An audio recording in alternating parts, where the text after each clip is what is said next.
কল্পনা করুন তো, আপনি ঘর থেকে বের হলেন আর মাত্র 2 মিনিটের মাথায় আপনার চোখের পলক বরফ হয়ে জমে গেল। আপনার হাতের গরম কফি কাপ থেকে পড়ার আগেই আইসক্রিম হয়ে গেল। শুনতে সায়েন্স ফিকশন মনে হলেও এটা এখন রাশিয়ার হাজার হাজার মানুষের প্রতিদিনের বাস্তবতা। রাশিয়ায় তুষারপাত নতুন কিছু নয়, কিন্তু এইবারের তুষারপাত সব রেকর্ড ভেঙে চুরমার করে দিয়েছে। একে বলা হচ্ছে তুষার দানব বা স্নো মনস্টার। আজ আমরা দেখব হাড় কাঁপানো ঠান্ডার ভেতর রাশিয়ানরা কিভাবে বেঁচে আছে। মস্কো থেকে সাইবেরিয়া এখন সবই বরফের নিচে বন্দী।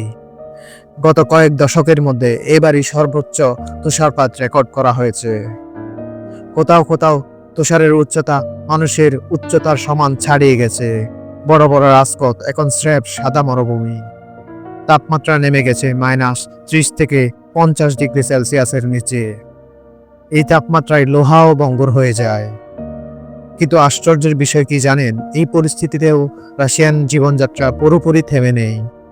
আপনার মনে হতে পারে এমন শীতে মানুষ হয়তো কম্বল মুড়ি দিয়ে ঘরে বসে আছে, কিন্তু না, রাশিয়ানদের কাছে এটা স্রেফ একটা সাধারণ দিন। তারা জানে কিভাবে এই প্রতিকূলতায় টিকে থাকতে হয়। গাড়ি স্টার্ট দেওয়ার জন্য তাদের ঘন্টার পর ঘন্টা ইঞ্জিন গরম করতে হয়, বিশেষ প্রযুক্তির পাইপলাইন ব্যবহার করে যাতে পানি জমে না যায়। সবচেয়ে অবাক করার বিষয় হলো তাদের শিক্ষা ব্যবস্থা। -40 ডিগ্রি না হওয়া পর্যন্ত অনেক জায়গায় স্কুল ছুটি দেওয়া হয় না। আর তাদের ঐতিহ্যবাহী আইস বাথ তো আছেই, যা দেখে আমাদের গায়ের রক্ত হিম হয়ে আসে। আবহাওয়া বিজ্ঞানীরা বলছেন আর্কটিক সাইক্লোন এবং জলবায়ু পরিবর্তনের ফলেই বায়ুমণ্ডলের অস্থিরতা এর প্রধান কারণ। প্রকৃতি যেন তার চরম রূপ দেখাচ্ছে। একদিকে এটি দেখতে যেমন সুন্দর, অন্যদিকে এটি জনজীবনের জন্য এক ভয়াবহ অভিশাপ। রাশিয়ার এই সাদা চাদরের নিচে লুকিয়ে আছে হাজারো মানুষের হার না মানা গল্প।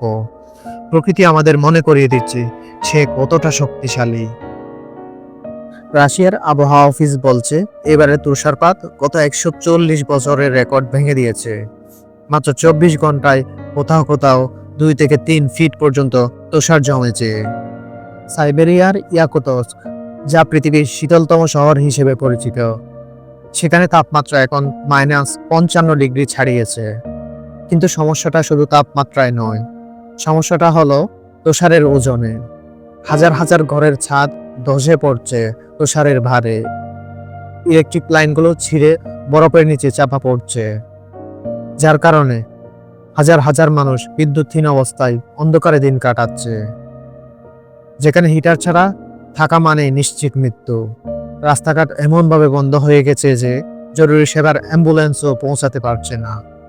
এখন প্রশ্ন উঠতে পারে, তুষার তো রাশিয়ায় সবসময়ই হয়, তাহলে এইবার কেন এত ভয়াবহতা? এর উত্তর লুকিয়ে আছে আমাদের পৃথিবীর বদলে যাওয়া স্বভাবে। বৈশ্বিক উষ্ণায়ন বা গ্লোবাল ওয়ার্মিং এর কারণে আর্কটিক অঞ্চলের বায়ুপ্রবাহ বা পোলার ভর্টেক্স অস্থিতিশীল হয়ে পড়ছে। সহজ কথায়, উত্তরের সেই অতি শীতল বাতাস এখন আর মেরু অঞ্চলে আটকে থাকছে না, তা হু হু করে নিচে নেমে আসছে রাশিয়ার লোকালয়ে। আর্কটিক সাগরের বরফ গলে যাওয়ায় বাতাসে জলীয় বাষ্প বেড়ে গেছে, আর সেই বাষ্পই এখন বিশাল তুষারঝড় হয়ে আছড়ে পড়ছে। আবহাওয়া বিজ্ঞানীরা একে বলছেন মেগা স্নোস্টর্ম।